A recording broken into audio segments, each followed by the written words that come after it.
What are the three most important things in real estate? Yep, location, location, location. In our case, it's documentation. So all requests from the authorizing jurisdiction, all deployments, as I said, dates, locations, names of volunteers, hours served, all expenses related to that, and the donations, although we're not being reimbursed for those, again, that counts toward that cost share. So it's a huge benefit to the county. Of course, as nonprofits, we're still responding in the recovery phase. We're still providing assistance, but this is the time that the applicant's briefing is scheduled. And I strongly encourage you to attend the applicant's briefing. You'll be there with all the governmental emergency management. The primary content of the meeting will be regarding public assistance. Hold tight, because they will deal also with the nonprofit piece of it. And there's actually some potential that you would qualify. Certain private nonprofits are eligible for public assistance if their facilities are damaged by the event. So it may apply to you in that regard, but do attend because you'll hear important information. You'll learn documentation deadlines. That will be very important. So we're going to take a look at some of the documentation, and actually Eric copied some of these, and they are in your packet there, in your folder. So the first one up is the PNP application. Basically, signing this gives Cal EMA the contact information for your primary individuals. It also is signing to say that you're going to abide by the rules and regulations, all the laws applicable to this disaster event. You will be providing your tax ID number. It's very interesting. The DUNS number, the Dun & Bradstreet number, actually DUNS stands for Data Universal Numbering System. And that number, apparently they're going to supply for you. So that's going to make it a little bit easier. Most nonprofits do already have that number. If you don't, it's very simple to get it. There's an 800 number. You can do it online, but it takes 30 days. If you do it on the phone, it's a 10-minute process, and you can get the number in 1 day. So much better to do it by phone. Filling out the contact information on the front. The back side, you'll be providing a summary of the activities that you'll be involved in. And this form is due to Cal EMA within 60 days of the governor's proclamation. So you may very well be in the midst of your recovery efforts still, but you will need to at least summarize the activities. The next one up is the applicant's authorized agent resolution. And this is the official designation of the point of contact. It does require a resolution by your governing board for your organization. And please be sure that the one signing it is not also the one who oversees the board. It has to be a different point of contact. Next one up, and this is the one that will take the most of your time. This is the activities claim form. And there are additional requirements for intermediary private nonprofits, but let's look primarily for nonprofits as a whole. This has to be submitted within 60 days of the completion of all eligible activities. The front side is, again, a summary of your activities. You will be indicating if you are an intermediary on the front.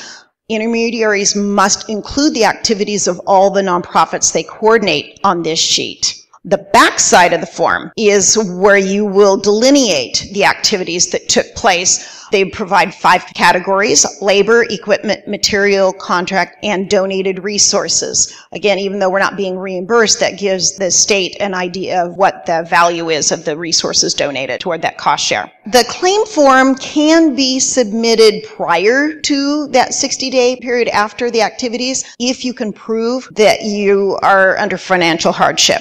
So you'll talk to your Cal EMA rep about that. You will be assigned a Cal EMA representative when you fill out your first application. And then after you've submitted the claim form, Cal EMA may come out to your site for an on-site review of supporting documentation. It's another simplification. I was like, yay, government going in the right direction, making things easier. I had to submit all of my documentation to the state, far more than you see here. And now it's just saying, we may request to come out and view your documentation. So life is getting simpler and simpler all the time. That's wonderful. Your next form, you really, really want to fill out, because all non-governmental entities must complete the payee data form to get paid. Enough said. Yes. I've completed a payee data record for other state agency functions, Is there one required for each entity? For each entity, yes. Okay, so I'd need this for an emergency as opposed to one that I filled out for a grant. Yes. Okay. I believe that to be the case. Don't hold me to that, but I know for my personal experience, I filled it out for Operation OC for the disaster response, and then I've been doing some work individually with the state, and I filled one out for myself personally. And we have a hand up over here. I noticed you mentioned EMS on take care of victims that are already in a staging area, that might be reimbursed. What about any of the field EMS work that's going to be done by a nonprofit such as the one I'm a member of? It's going to vary from event to event, but I would talk to your local emergency manager, the agency that you would be working with, that you would be responding to the requests of, to verify whether they would consider that, because it will vary from time to time. Okay, thanks. All these documents that we've talked about so far are on Cal EMA's forms webpage, so this is in your notes. You already have the URL. It's down at the bottom of this page for the private nonprofit program. So just a few words about the intermediary private nonprofit. This coordinating piece is established at the request of a local agency, not the state. It has to be a local agency requesting the coordination part. And the coordinating organization must be responsible for multiple nonprofits. Really, it simplifies the process of the paperwork going up to the state. So it's a benefit to have an intermediary in the local area, but not a requirement. If you serve as an intermediary, you must have an agreement with the organizations that you're coordinating. And that would have to include the requesting process, so whether it's phone or email. And interestingly enough, it has a signature line for the intermediary saying that they will abide by the regulations in the agreement, not necessarily a signature of the nonprofit being coordinated. Again, this agreement has to be signed within 30 days of the governor's proclamation. So again, if you have not signed it in advance, at least have the agreement drafted, as we all know how busy it gets during that time frame.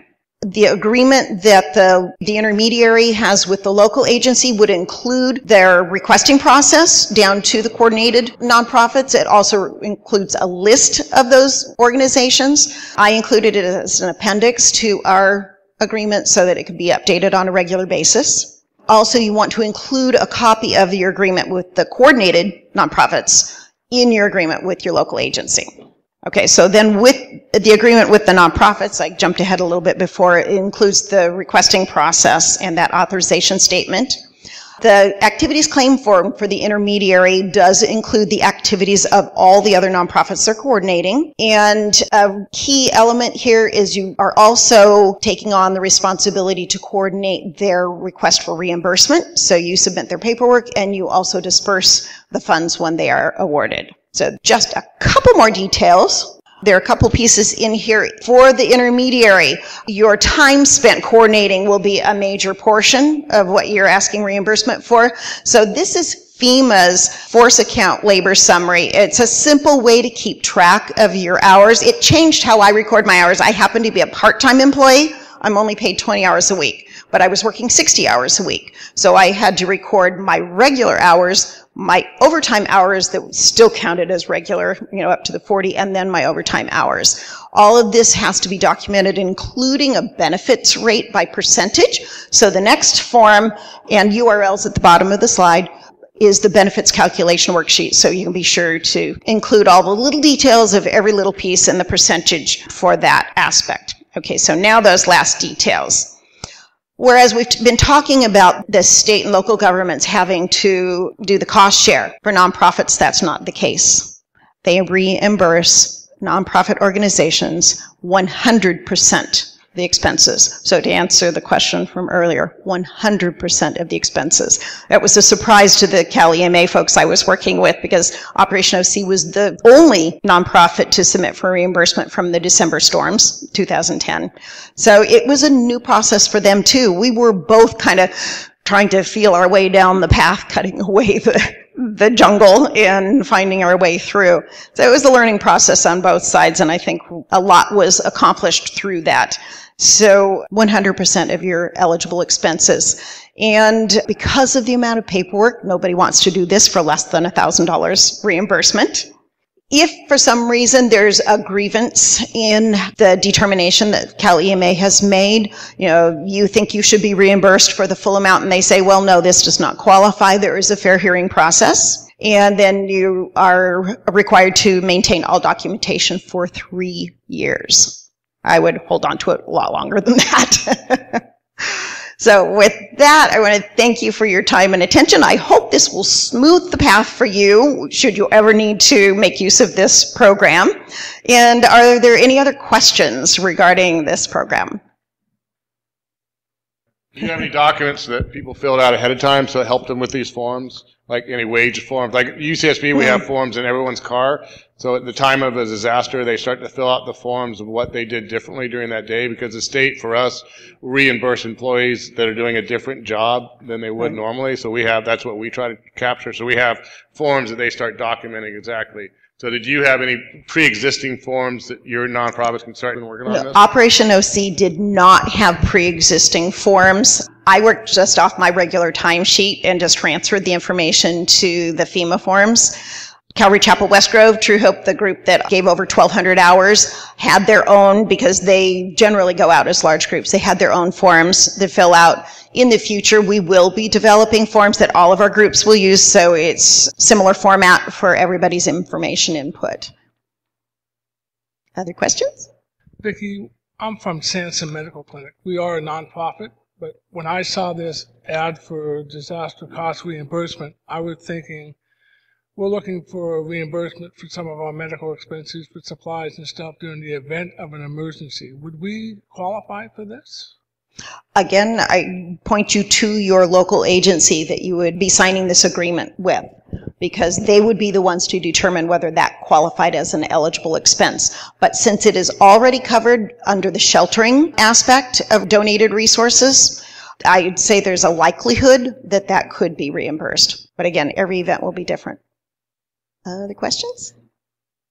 Would you name a few more of those county, city, government organizations that we would be signing that agreement with? Well, it could be your city emergency manager. It could be your county emergency management bureau. Operation OC has a signed agreement with our county emergency management bureau. We're in the process of developing one with our social services agency, because they are the agency that activates the local assistance center. And that is a primary response location for Operation OC.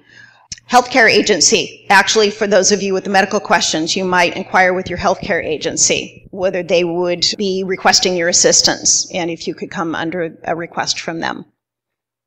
Okay, with that, I thank you very much. I hope